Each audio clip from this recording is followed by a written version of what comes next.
not. Correct. Yeah, you do have to change the title. It's a recurring meeting? Yeah. Oh, okay. I've had to learn that on mine. I set it up, and it keeps popping up as January. Right. And I was like, I'm in February now. It's easier just to set it up with the name of the board or commission. That's what I did. And then add the date afterwards. Yeah, I did that this year and set them all up and I realized that I needed to go back and start it. So. You don't know and don't learn until you do it. Right. OJT on the job training. Yeah.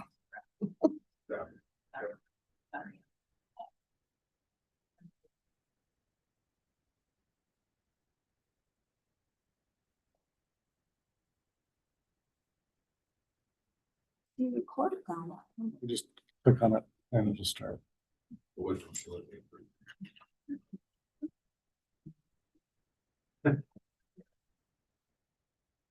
Well.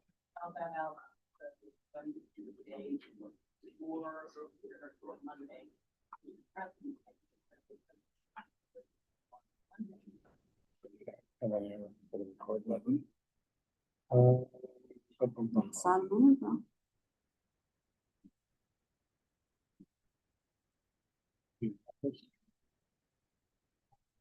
There's the live stream.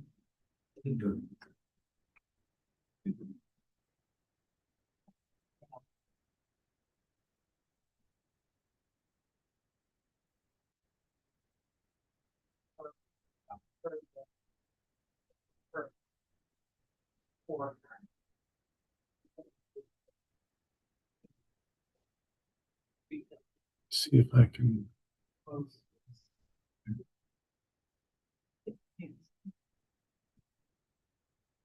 Everyone out online hear us all right?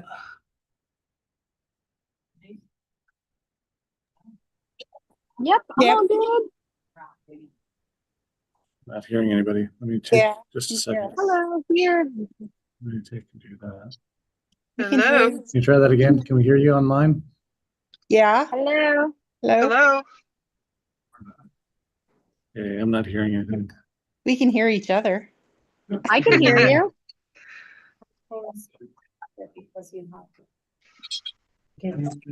No, Sarah. Let's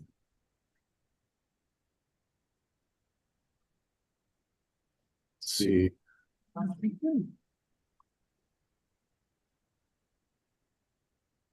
Can you hear us now? Can you hear us now? No. Being recorded and live streamed. Okay, so let's show that we're being live streamed and recorded. Which is weird since I didn't push the record button, just the transcript button. Maybe it's combined now. Can you hear me now? Aaron, we still can't hear you. Or Hi. Lisa, or anybody else online. Hello. I don't think they can hear us. Hmm.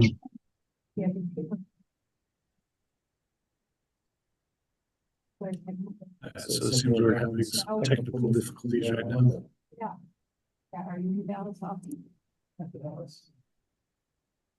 Let me, Are you gonna go out and in? yeah, let me go out and Right. come back in again and see if that changes anything.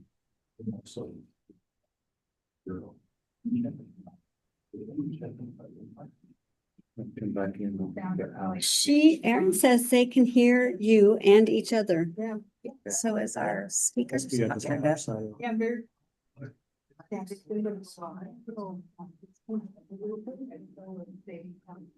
Out and in and see what happens.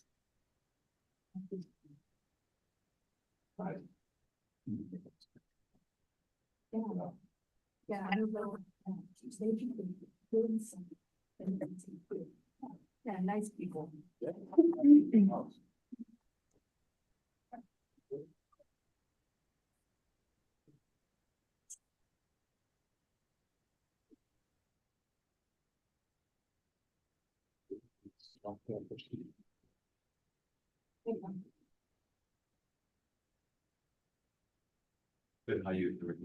Recording in progress. All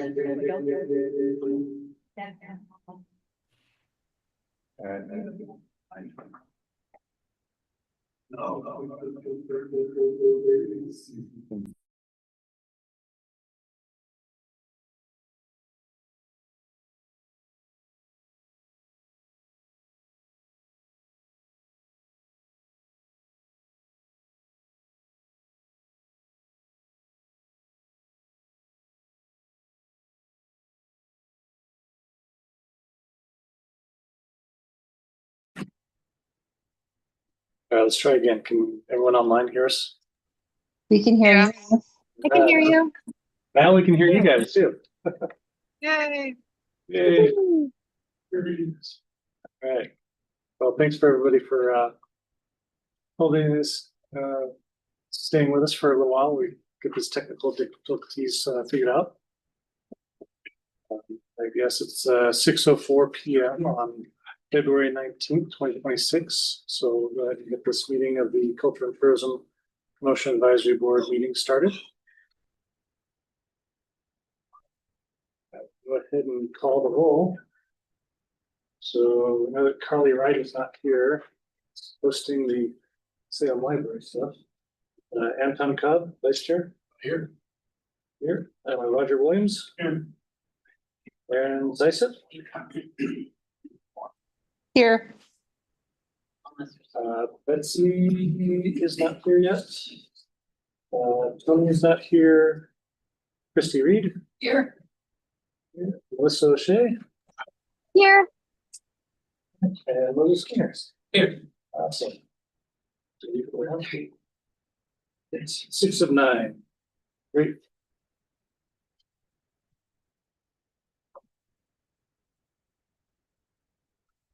So we'll go ahead and turn the time over to Anton.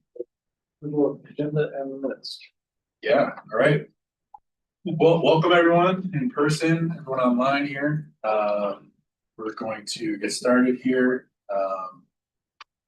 with approval of our agenda for 19th meeting.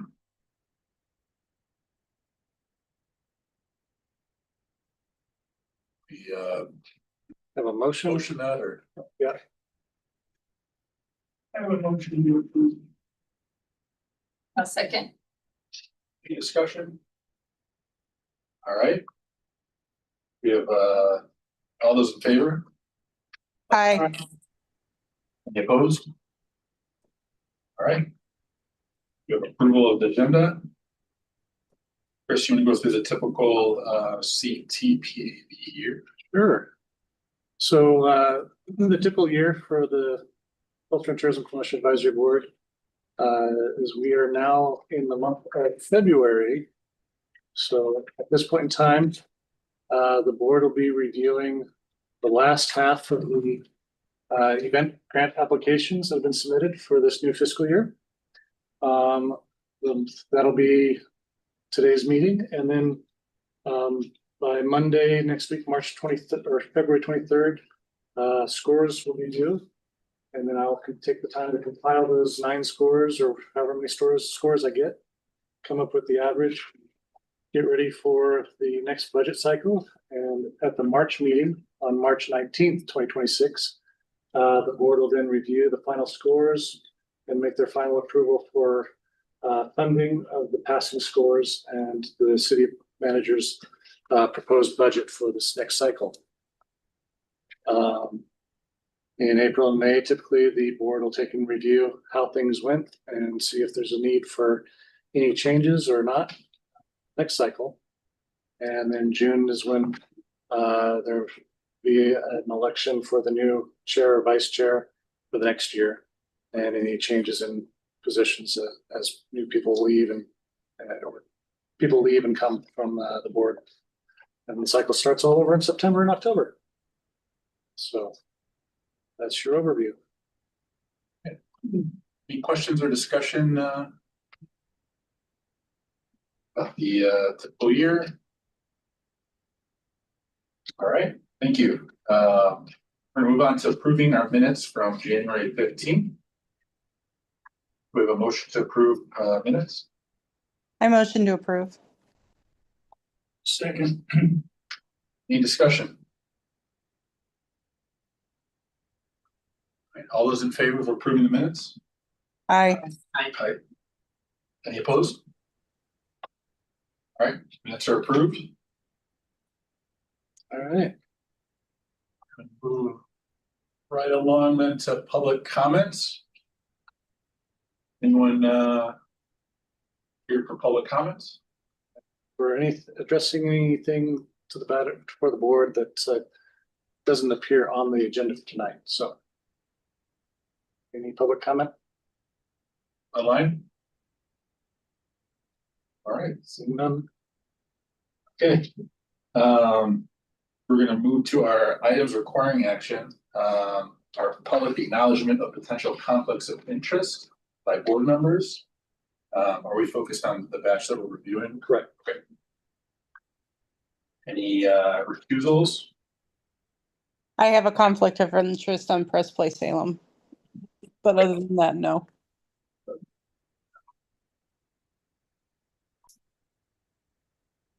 Probably would too, I believe. Yes. I also have a conflict of interest on Press Play Salem. As well as I'll recuse myself from the Punks in the Park. And then Salem Main Street Association as well.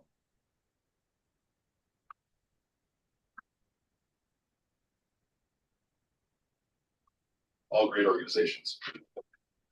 Okay. Gotcha. Thank you. All right. No conflict of interest? No, I'm good. On the Sasquatch Sports, yeah, we sponsor that. I don't know if that's a. The hotel sponsors that event. Yeah. So I, Noted. I couldn't hear her. Christie says that Oh, sorry. sponsors the. the Capital City Classic, Oh, thank you. certainly I was whispering. We're in a library. Works for me. All right. If there are no further mentions here, we'll review the TOT event grant requirements. So we'll pick up where we left off. I can share this with the folks out online.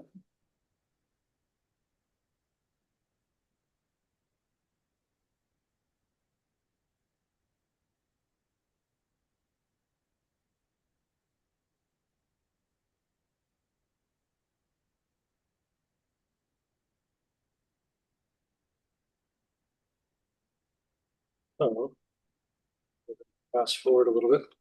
We've already gone through all of these facility operators and their grants. We have now come to the Oregon Symphony Association in Salem. So the Oregon Symphony Association has the grant application for expanding their stage, reaching new audiences in Salem and beyond, asking for 8,000. Their past attendance per question number 18 on the application for a full season of concerts was 4,500 in 2024 and 3,485 the year before that. The closeout reports show the same numbers, 3,397 and 4,545. And so the suggested funding level equals the 8,000 that they're asking for. So that's just a little bit of an FYI. At this point, if you have any questions or discuss anything about the symphony, now's your opportunity to do that. Chris, Yes. is it possible to tell the committee about the news that I shared with you earlier? I'm forgetting what it was. The venue change? Oh, the venue change? Yeah. Oh, yeah, that should be fine. Okay. I think in your original application it was supposed to be for the Willamette University, the Yes. Smith Auditorium is where you normally held them. At And the- now you're over to the Rose Auditorium. South Salem. Yes, at the time of the application, that was not publicly, we couldn't speak about it publicly. So now it has been announced and we will be having our 26-27 season will be at Rose Auditorium. So this grant will help us with publicity around the venue change, as well as the fact that we're in the city as well. So just wanted you to have that info. Do you expect any changes to anticipated attendance or previous attendance? No, the venue is slightly smaller, but we don't anticipate, well, we hope that we will grow, but we don't anticipate we would grow to exceed the capacity of the new facility. Thank you. I think the only question I had was, do you know what the capacity is for Smith Auditorium versus Rose? Yes, Smith is 1,200, Rose is 900, and our average concert is anywhere between 500 to 800. Great. Thank you. Congratulations on the move. Thank you, I appreciate it.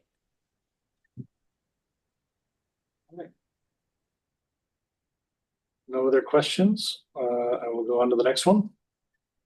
The next one is a brand new organization. This is their first time requesting TOT funds for an event. It's called Punks with Purpose. They're a nonprofit organization, and they do Punks in the Park events. It's flyers, it's pictures. They are asking for 8,000. According to their question number 18 on the application, this shows increasing attendance from 1,000 to 3,500 people. That covers a span from 2022 through last year, 2025. So they are expanding. And that 3,500 puts them at that level of the $8,000 request.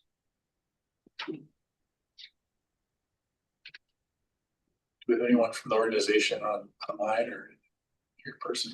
Not that I know, but technically we're not supposed to be asking for additional information. We're basing it off of the applications. It's just the Oregon Symphony did change location, so that was, I felt, relevant to the application, not that.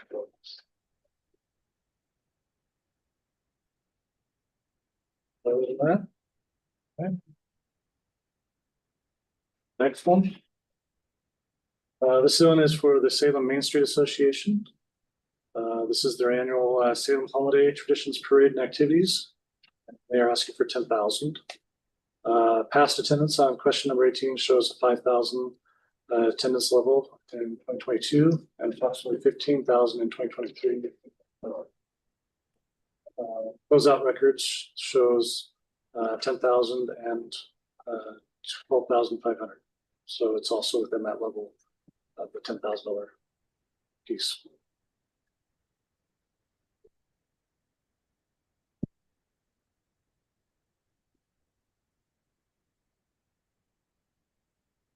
No questions or comments or concerns?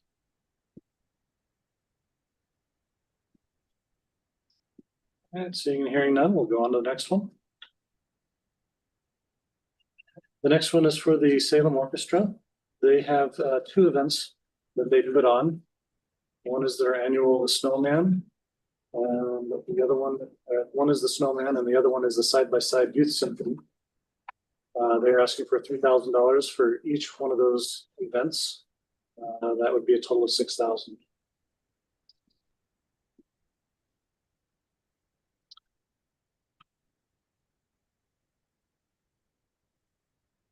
That's as far as attendance levels.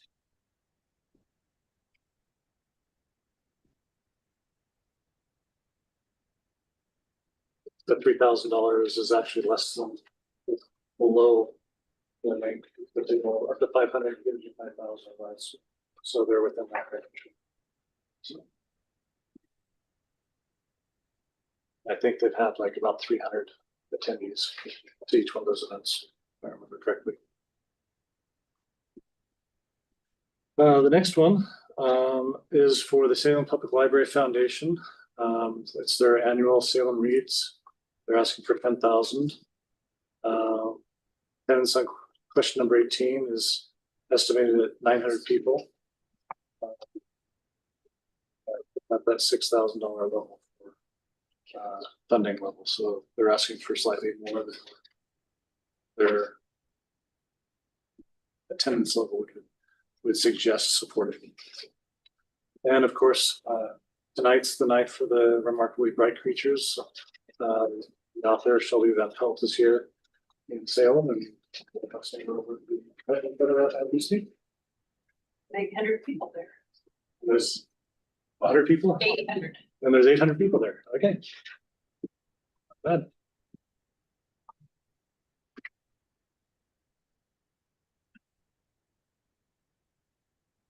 All right.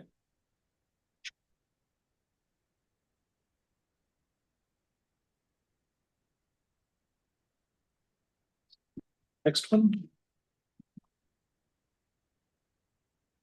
Next one is for Theater 33.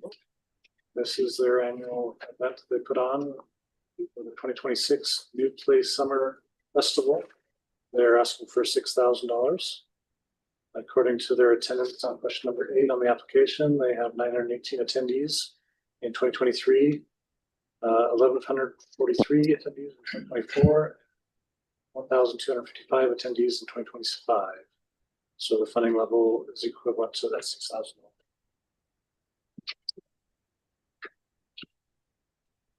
Questions, concerns, comments?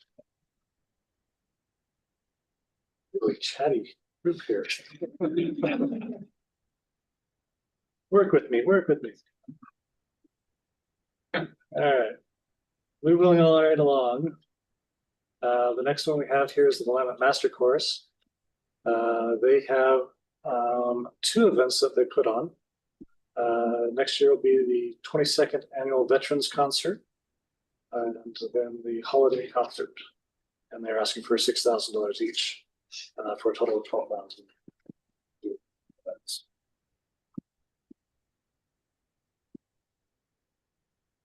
Don't have any additional information on that. Is there a comment or question?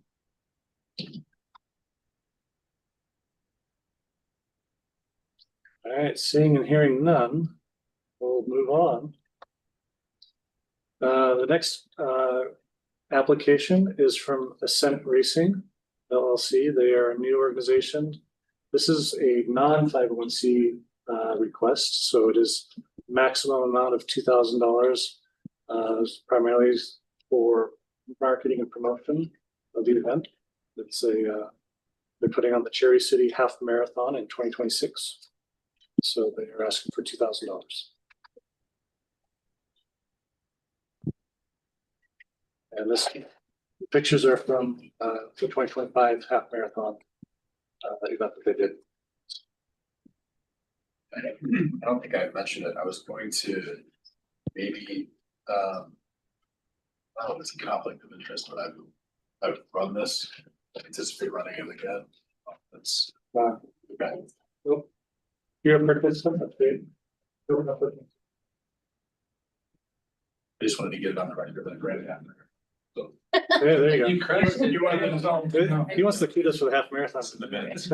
I saw him at the finish line, crushed it. Yeah. Crushed it. Awesome. Right. Moving right along is they're all non-profit or the non-501c applications right now. So these are all going to be the $2,000 level. This one is for Press Play Salem. This is an annual application and for the magazine as well as their website support. Make sure that everyone's pretty well aware of this magazine.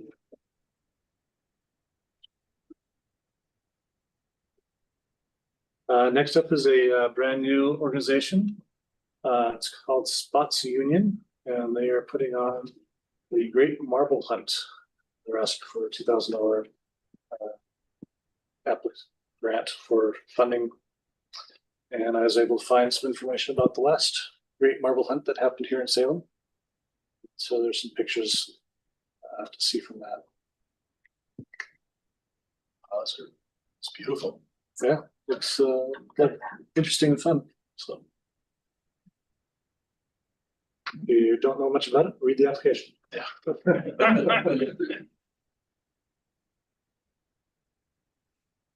And we're almost to the end. Here's Sasquatch Sports with the Capital City Classic high school basketball tournament for $2,000 as well. That's a good organization. A lot of kids.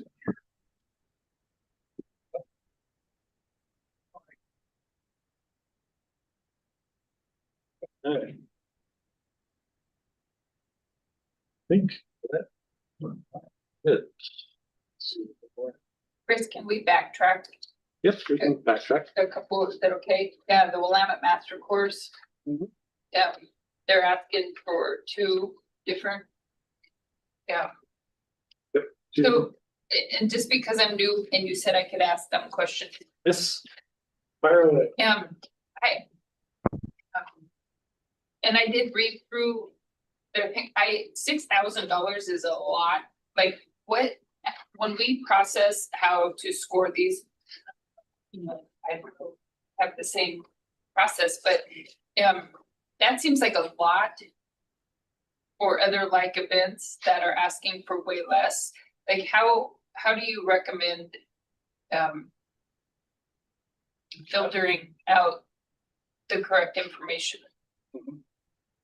So the first thing I would do is I would take and refer back to the application itself and what is being asked, what's being applied for.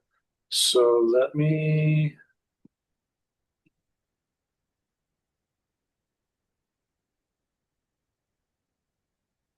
see slideshow.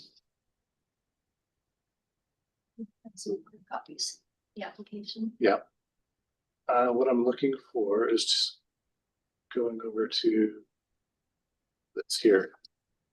So how I would take a look at that is I would say, okay, what is their attendance level? For them to be asking for the $6,000 level, they would need to have an attendance of over 500 attendees.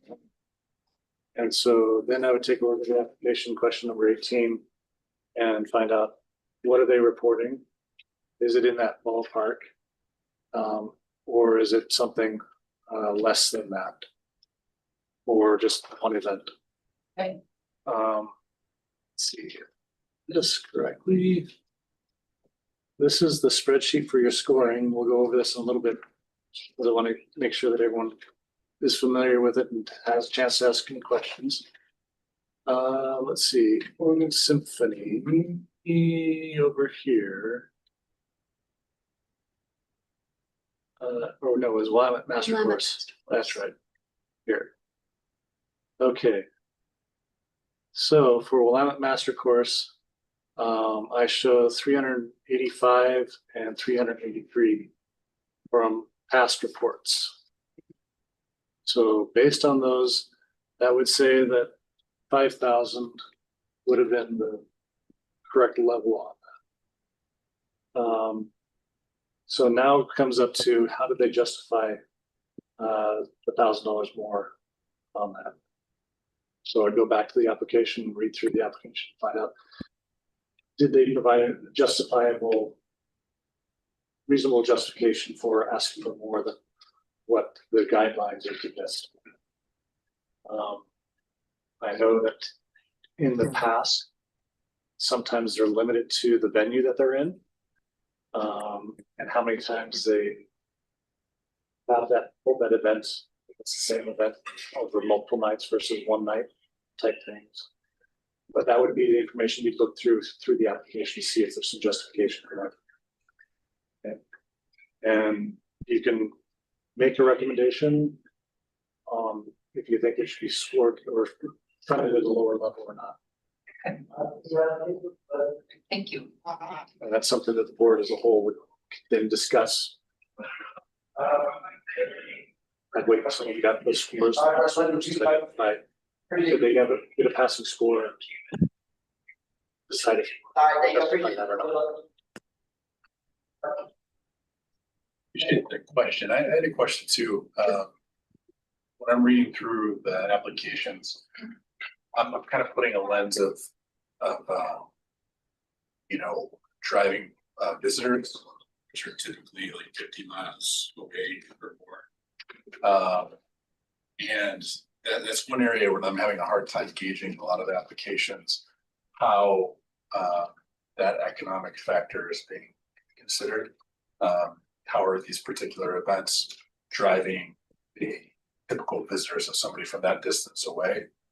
The weighting in the matrix, that's maybe a point. But the philosophy of what we're doing here seems like it would be something to kind of consider. So I'm wrestling with that. Sure. Well, great question. Thank you for asking it. Because if you're having that issue, somebody else probably is having the same issue. So as you go through the scoring, you'll notice that there are three main goals of the board.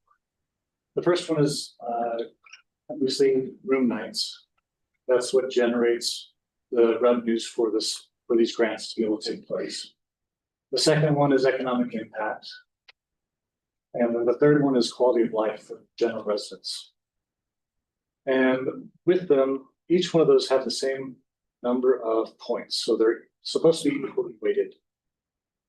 If you, during your review, see that or question whether or not they can get the room nights piece, then you can justify not scoring and giving the full 3 points for room nights.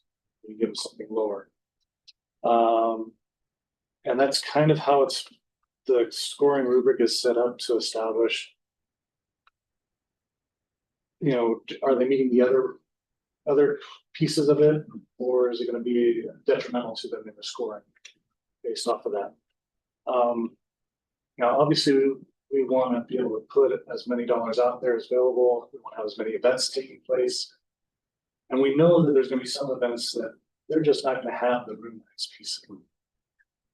But that's why we have the quality of life. Is it something that you would anticipate tourists, people coming from out of town to come visit, to come see, participate in? And that's where those other economic factors and the quality of life points come in and score. So obviously, if you have a big event that is bringing in heads and beds, so they're going to get the whole points on that, and those are the ones you want to fund. And then the scoring rubric will take and filter out a little lower on some of those other events that aren't going to meet the heads and beds piece, and maybe it's not some of the economic impact, but they'll get the quality of life points. Again, I suppose the reason that we ultimately call a visitor somebody from 50 miles is because they're more typically going to stay overnight. Yeah. So I could see how room nights would play into economic impact. And I don't know if this discussion's been had before, but are there other factors in economic impact? Because there's the impact of the event for the organization, and we get to see that through the budget. But gauging, the impact beyond room nights. So staying and dining. Somebody did a great job. I wish I had a note here of indicating the timing of their event allowed for dinner, and for the next meeting, I'll remember who it was, but I appreciated that. That gave some context, but other economic impact considerations might be nice to. Yeah, correct. So we're hoping that when the applicants are writing up their applications, that they're including how they meet those qualifications. How do they meet the heads and beds piece? How do they meet the economic impact? So they should be in their narrative. They should be able to say, hey, we have this event on Saturday afternoons. people come downtown, they'll be paying for parking, they're gonna be paying for lunch, the local restaurants. So there's, you know, maybe they have to pick up gas, and go back because they came from so far, whatever the case may be. All those little finer economic impact pieces would be the piece that would fall underneath that one category of economic impact in the downtown's area. The heads and beds is really strictly out on, you know, how many people are actually gonna be, what's the realistic reality of them staying the night for that event. And then that's how they justify getting those extra points for the overnight piece. I appreciate that conversation. Yeah. Great question. Any other questions? There's no further discussion. Next on our agenda is the Cultural Tourism Fund report. January 2026 report. Well, what I'd kind of like to do before that is to make sure next steps, everyone knows what next steps are for the scoring of the events and submissions. So let me see, I guess I'll share my screen so that way folks online can see it. But for folks here in the room,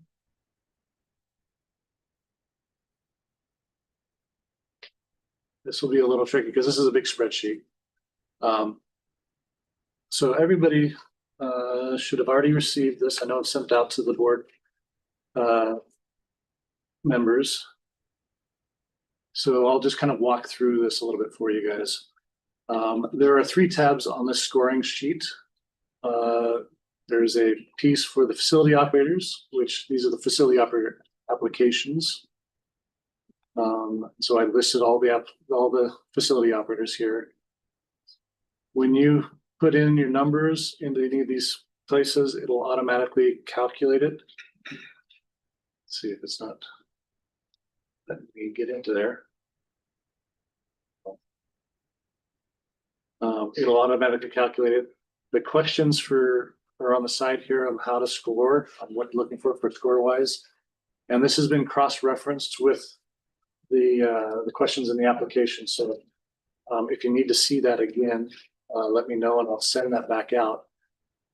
I don't know that I have a copy of it in right now. I wasn't quite prepared for that. But if you remember, we did a summary level view in the manual to show which questions, what points are associated with those questions in the applications, and tied it to how it reports on the spreadsheet.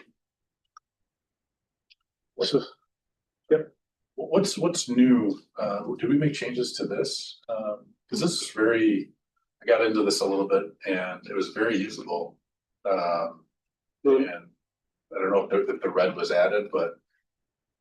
No, the red's been there. So typically, yes, I would normally use red for new things. In this case, on the scoring rubric, those questions have all been the same. It's just it jumps out at people a little more, so it catches your eye. Hopefully, when you're doing your review and you're looking at those questions are hopefully helping you to figure out how to score and how many points to get for each section. So that's really. I have a question. Yeah, Melissa. So is it okay that we like write, so you want us to underneath it, like kind of write like what we like and what we don't like about each application, like in the spot underneath at the very bottom? Yeah, at the very bottom, where I'm currently showing is the yellow section down here. There should be that on each one of them. I scroll down on some of these others. There should be a section for everyone to do that at the bottom. And yes, if you notice, it'll say, you know, please provide any comments or concerns, you know, how you scored it, justification for your score, that kind of stuff. Because there are from time to time organizations will ask and say, you know, hey, I got a low score on this. Why? And this is an area where you guys can provide your feedback as to and your justification as to why you scored something. Just remember that everything you're putting in that box is public record and Yes. subject to public record request. Good, thank you. Correct, it is. And it is helpful for me in case somebody asks, you know, or when I'm going through the review and I see, hey, somebody didn't fill something out. and did you miss it? Did you not miss it? You can put down here, not scoring due to conflict or whatever. And then I can know that. So it helps me as well. And then just know that that is available to you. Not everybody has to use it. It's just additional information if you'd like to provide that. Up on the top Awesome, up here. thank you. Yeah. Up on the top, there's past attendance that I've gotten and put that in there. Some of the other things are like the dollar amounts, just so that way I know how much is being asked across the top. And these, like I said, when you've put in the numbers and stuff, they will auto calculate and total at the bottom. And by having an electronic version, I can just do copy and paste of your bottom line score. The maximum points should be 25, even with the bonus points. The max is 25. So you can't give them 26 or 27 points, even though you can technically type it in there and it'll total that way. But I'm only going to allow a maximum of 25 points. I noticed that there's a guidance given as far as like a 3 score, a 1.5 score, and 0. Yes. If we were to give a 2, do we have that flexibility or? You have that flexibility. Okay. And then the highlighted up top, are those folks that have. So the reason why yellow versus the other color, you'll just notice that those are actually the facility operator grants. So it's the facility operator who is also applying for an event grant. Okay. So this listing is all for event grants. And then the yellow ones are all the facility operators. And hopefully that's just to help you when you go through your applications. And oh, wait a second. So I've already scored that. We went through the event grants for the facility operators in December. And so when I was going through which ones need to be reviewed next, I would skip those. And so I just had them highlighted so that I just. And if you have any problems at all, you know, even if you have to use paper, so that's fine too. I mean, I can always type stuff in. But having electronically makes it a little faster and easier. But that's the whole scoring rubric. 24th. Next week, Monday, is the due date.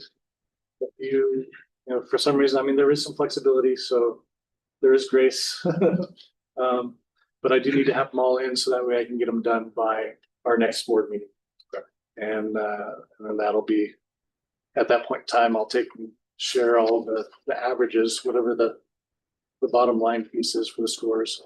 And then we can take a look and find out who got passing scores, who didn't, and decide if there's any changes that need to be taking place with the funding requests based on what's made available through the city manager's budget. That's all to come next month. And for the organizations out there that are either here or listening online or will catch us later, the March meeting is a good meeting to come to, because then you'll have a very good idea if you're being recommended for funding. The process goes from the Culture and Tourism Promotion Advisory Board's recommendation to the city's budget committee. Typically, the budget committee doesn't make any changes to whatever you're recommending here. And so then it goes through the budget process, city budget process, and gets adopted in June by city council. And that's when the funds are then made available July 1st. So, and the contracts will be mailed out, the award letters will be mailed out, because that's when we're officially adopted the grants. So hopefully that's as clear as mud. And if you have any further questions at any time, feel free to let me know.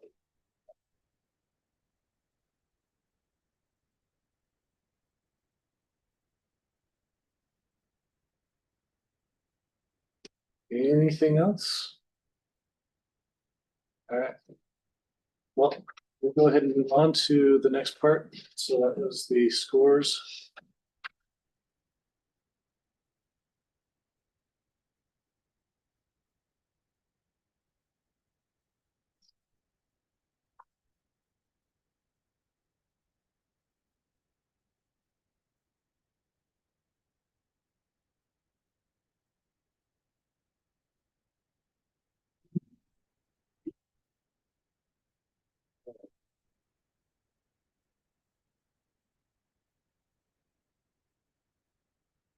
So at the end of January, going into February, add for the Culture and Tourism Fund, DOT collections came in at 2.65 million compared to last year's 2.66 million. So the difference of about $10,000. Kind of a surprise. Good surprise in the sense that we're not that far off from where we were last year, where dollars are concerned. We'd like to see that our budget coming in on target, so that helps that we're tracking the same as last year. Behind the scenes, we do have some questions because we're wondering about room nights and reporting and that kind of stuff on a month-to-month basis. We're seeing fluctuations. See that on the next section here. When you go negative 10%, plus 4.5, negative 11, negative 27, plus 51, plus 28. So on a monthly basis, it's kind of jagged. I do know that we have a company that is paying on a quarterly basis. So it kind of tracks a little bit with that, where I'm seeing 2 months of negative and 1 month, 2 months combined side by side, and then a jump. As those revenues and past fees are all paid in on the quarterly payment whenever they make that. Which really throws a ratchet in when you're trying to do forecasting on a month-to-month basis. I had to take a longer view of what the 6 months look like to be able to try and forecast for this next year and creating the new budget for next year. That being said, all things else being equal, we're tracking on par with where we anticipate being for spending. Any questions?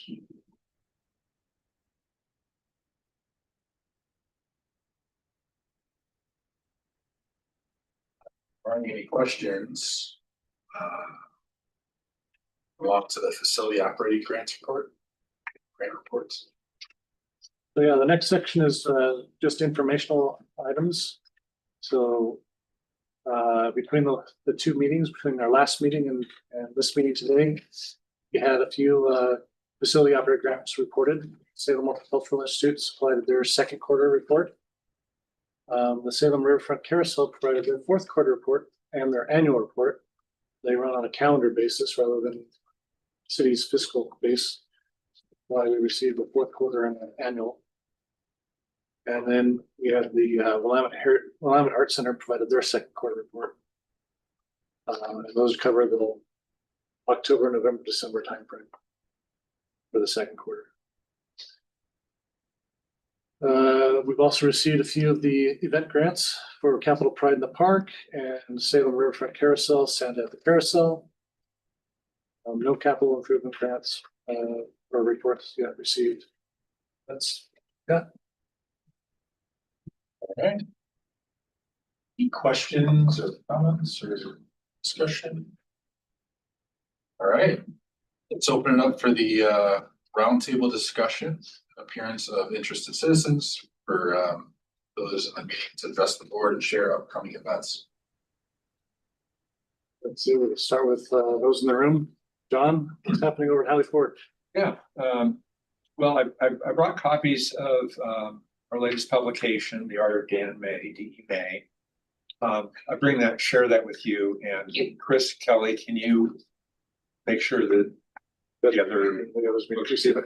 Yeah, distributed to the people that aren't here? Very generous of you. Well, my pleasure. Dan was kind of a local fixture. He was born and raised in Salem. He spent his entire life here. He spent a little bit of time going to Western Oregon University, but by and large, as a young man, settled in Salem and lived here his entire life. Never married. He worked as a janitor in order to support his art practice. He worked primarily with recycled materials, cardboard that he would pick up off the street, in back alleys. Old papers, stamps, postcards, stereographic views. And he would combine these into unique, kind of one-of-a-kind objects. Dan used to love to hang out at Pete's place on State Street with his friends at night, come there and drink. They'd play hangman. And he developed quite a wonderful circle of friends over the years. He was a good friend of Roger and Bonnie Hall's, among many others. And he loved the Salem Public Library for being, what may have been viewed as sort of an outsider artist. He was incredibly sophisticated, very knowledgeable about art and architecture. A lot of his work have a real kind of architectural city grid kind of feel to them. Loved music, loved film, was quite a film historian, loved old TV shows. He was a unique, one-of-a-kind character, and he lived basically in obscurity for years and years, making his artwork. And then in 2013, he was awarded a Halley Ford Visual Arts Fellowship, and just began to kind of emerge onto the national art scene in the late 2010s. He had a big show in Los Angeles.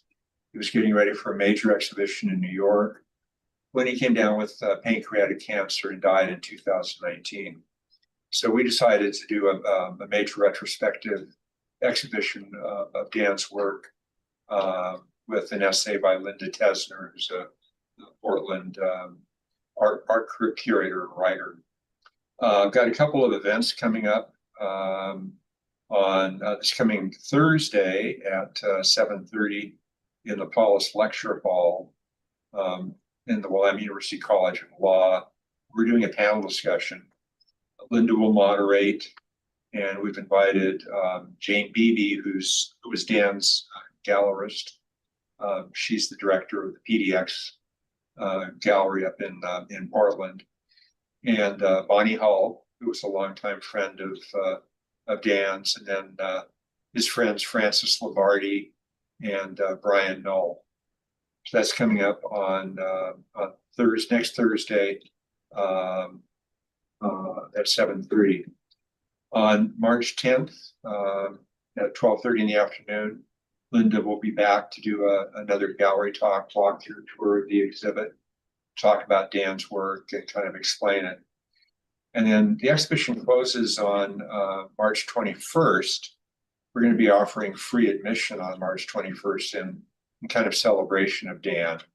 And we're also doing an open house. After Dan got after he was awarded his Halley Ford Visual Arts Fellowship, he had some extra money. He never had money in his life, but he had some extra money, and he rented a space on Commercial Street, 180 Commercial Street, a kind of 2-room space that he turned into sort of a quasi gallery where he could meet with curators and collectors and show his work. And after he died, they kind of kept his studio, which was over on Ferry Street, intact. Then in 2023, the roof began to leak, and they didn't want to lose everything that was in there. So Brian Null and his son did kind of a midnight run where they retrieved everything from the studio and moved it into smalls. And so we're doing an open house on the 21st. Unfortunately, it's a small space. We had to limit the number of people who could visit. So it's only going to be open from noon to 4, and only 10 people per half an hour. And unfortunately, all of those spots have been filled up. But that's coming up on the 21st, and there will be free admission at the museum. So that's what we have going on. Oh, thank you. Yeah, and enjoy the book. Thank you so much. Lisa, I see your hand raised online. Yes, thank you so much. So we're in week 7 of being open again after our big move. and preparing for our next set of, oh, and I'm with Willamette Art Center, sorry, apologize. And we're preparing for our next set of, our next session. I'm thrilled to share that we've expanded our program to include classes for very young children and also with other media. So we'll have a charcoal drawing, we'll have oil painting, and we hope to expand beyond that in the coming months. The most glorious thing was the return of Family Clay Sunday, where we had 154 people come through on our first Family Clay Sunday. There was bottled up demand for the experiences that we offer in the space. We are also expanding the number of clay classes, so our schedule is very full. The main thing that I want to share with this group, if you are a clay, you like to play with clay, we have so much open studio time. It is a place you can come in there and sit alone and just potter away, or you can sit with a group of other people doing hand building or throwing. It is a really lovely community that we're rebuilding since our move. And we don't have to close. So we're open 6 days a week, all through the year. And with the Family Clay Sunday, it's 7 days a week, 2 weeks out of the month. So incredible access to the arts. The facility, as I think I explained before, is very much more accessible. We have a powered door. You can roll right in. We have patrons who use wheels coming through, or use wheelchairs, sorry, coming through and taking advantage of it at a level that we did not see at our previous location. So that just makes my heart warm. And I would really just would love to see you all come in there. Maybe I can have y'all come to a field trip to come visit the WAC. Yeah, absolutely. Thank you. See, I see Kim with your hand up. Yes, thank you. I just wanted to let you know that we have 3 more concerts in the Salem season. On March 20th, we have Mendelssohn's Scottish Symphony. On April 10th, Ravel and Saison. And on May 15th, Copeland Act and Rachmaninoff. Those are all at Smith Auditorium at Willamette University at 7:30 p.m. And we are in year 2 of a 6-year series of side-by-side concerts with the 6 high schools in the Salem-Keizer School District. Last year's pilot at McNary was so successful that the symphony has pledged to provide this opportunity for all of the schools in the district. So this year we're going to West Salem High School on April 2nd, and this project is really, really fun. It brings our full symphony of 70-ish musicians, and they sit 2 to a stand with high school musicians, and they do a morning of rehearsals, and then we do a lunchtime concert and have 4 combined pieces in addition to pieces from our young people's concert repertoire that our players play that by themselves. And in this case, West Salem it's perfect timing for them because they will be going to do their state championship the next week. And so the combined pieces that they're playing with our symphony will be those pieces that they're playing in competition. So it's a perfect warm up for them. And what's really cool too is that the invited audience is middle schoolers from the schools that feed into the particular high school that we're visiting. And so we're expecting around 500 to 600 middle school students to come and see their peers play on stage right next to professional musicians. And it's a really, really fun project. It's not open to the public, unfortunately, unless you happen to have a student who is in the West Salem Symphony Orchestra, but we're hoping to have a bit of press coverage. So maybe you'll hear about it in the news. So thank you very much. Great, thank you. In our audience. Sure, I'm Christine with the Willamette Master Chorus. This weekend, we're doing Carl Orff's Carmina Burana on the big stage in Smith Auditorium. Had to get special permission because we have 120 musicians in the singers. We have a full orchestra and we have a youth choir. So we kind of maxed out what they wanted on that stage. But we worked it out and it's going to be powerful. And if you come, sit in the balcony because that's the best sound. And so that's our winter concert. And then we're wrapping up the season in spring in May, 2 weekends separately, but they are up at the Mount Angel Abbey and it's sacred music. So it's an awesome space to do that. We do that with them every couple of years. So, and one last thing, and I don't know where this is going to land, but this is a thank you note from the students. So TOT gave us money for our veterans concert this year. And that's a thank you note from the students that were singing with us at that concert. So they signed that poster. So I don't know where it'll land, but they wanted to do that, say thank you. So I wanted to share that with you. Oh, thank you. Yeah, very cool. Well, we're gearing up to get operations started for the festival. It's going to open in late July. We're also going to preview 3 of the plays at the State University in July as well, so it's a ways off.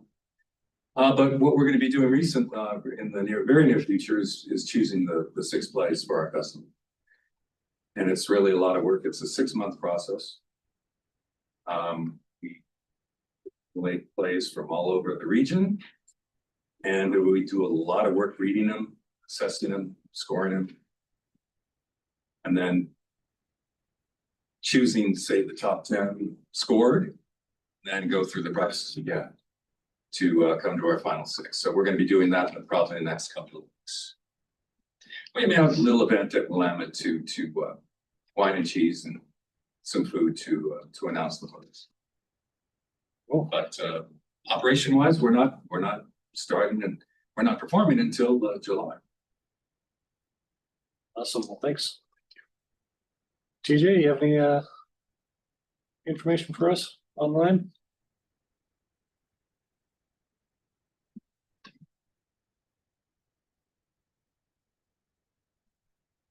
Guess not. Just taking notes. All right. Well, let's see. Kara was there from Travel City. I think Kara's gone. Yeah, wait. Let's see. I'm not seeing Kara still. I don't think there's any Mr. Parking Lot items currently. Are there any other questions or concerns board members have? I think so. And then our next meeting will be on Thursday, March 19th. So go ahead and get your doors in for me between now and then, preferably sooner than later. Everyone, you're adjourned. Thanks, everybody. Thanks, Chris. Bye. Question on